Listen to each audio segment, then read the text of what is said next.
बीते कई महीनों से, खासकर जब से संसद से दिल्ली सेवा बिल पास हुआ है, तब से ये झगड़ा पहले से और भी ज्यादा बढ़ गया है। और अब तो एक नया ट्रेंड शुरू हो गया है, हर मामले पर लड़ाई होना और उसके बाद कोर्ट कचहरी का चक्कर। एक बार फिर राजधानी दिल्ली में अरविंद केजरीवाल की सरकार और दिल्ली के एलजी के बीच झगड़ा शुरू हो गया है, जिस पर जमकर घमासान मचा हुआ है। एलजी के एक फैसले के खिलाफ केजरीवाल सरकार सुप्रीम कोर्ट तक जाने की बात कह चुकी है। ऐसे में इस बार की लड़ाई को आर पार की लड़ाई कहा जा रहा है। वो क्यों, ये आपको समझाते हैं। दरअसल इस बार दोनों के बीच हुए झगड़े की वजह बहुत बड़ी है। इन दिनों दिल्ली की सियासत में 10,000 सिविल डिफेंस कर्मचारियों को एक झटके में नौकरी से निकालने का मुद्दा छाया हुआ है, जिसे लेकर केजरीवाल सरकार और एलजी एक दूसरे के सिर पर टोपी ट्रांसफर करने का काम कर रहे हैं।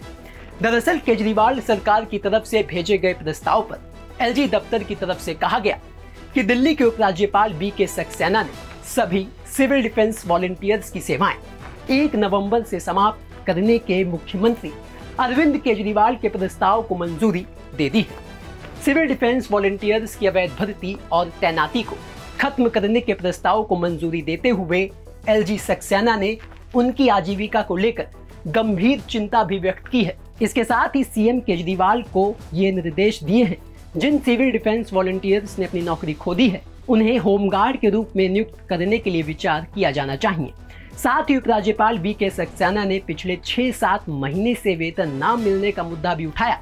साथ ही इस बात पर भी नाराजगी जाहिर की कि इस मामले में फाइल उनके पास भेजी गई थी, जबकि मंत्री और मुख्यमंत्री इस मामले में खुद फैसला लेने में सक्षम थे। तो कुल मिलाकर अगर एलजी सचिवालय की इस लंबी चौड़ी बात को एक लाइन में समझा जाए तो सिविल डिफेंस वालों को नौकरी से हटाने का प्रस्ताव सीएम केजरीवाल की तरफ से एलजी को भेजा गया था, जिसका खंडन करते हुए केजरीवाल सरकार ने कह दिया कि हमारी तरफ से कोई ऐसा प्रस्ताव एलजी साहब को नहीं भेजा गया, और अगर सिविल डिफेंस वालों को नौकरी से हटाया गया तो इसके खिलाफ हम सुप्रीम कोर्ट जाएंगे। अब केजरीवाल सरकार के इस खंडन के बाद एलजी दफ्तर की तरफ से जवाब देते हुए कहा गया कि केजरीवाल सरकार के सूत्र झूठ बोलकर भ्रमित कर रहे हैं। सिविल डिफेंस वॉलंटियर्स को हटाने का प्रस्ताव मुख्यमंत्री केजरीवाल का है। उपराज्यपाल ने मुख्यमंत्री के प्रस्ताव को मंजूरी दी है, लेकिन इस प्रस्ताव पर मंजूरी देते हुए उपराज्यपाल ने सिविल डिफेंस वालों की आजीविका का सवाल उठाया और मुख्यमंत्री को ये निर्देश दिए कि जिन सिविल डिफेंस वालों को निकाला जा रहा है, उनकी भर्ती होमगार्ड के लिए मंजूर किए गए पदों पर की जाए। अब आप ही सोचिए कि एलजी साहब का दफ्तर कह रहा है कि प्रस्ताव मुख्यमंत्री साहब ने भेजा, आम आदमी पार्टी कह रही है कि उन्होंने ऐसा कोई प्रस्ताव भेजा ही नहीं, हम कोर्ट जाएंगे। तो भैया सवाल ये है कि किस अदृश्य शक्ति ने प्रस्ताव बनाकर एलजी साहब के पास भेजा, और उससे भी बड़ा सवाल तो यह है कि इस लड़ाई के चक्कर में उन बेचारे 10,000 सिविल डिफेंस वालों के परिवार का क्या कसूर था।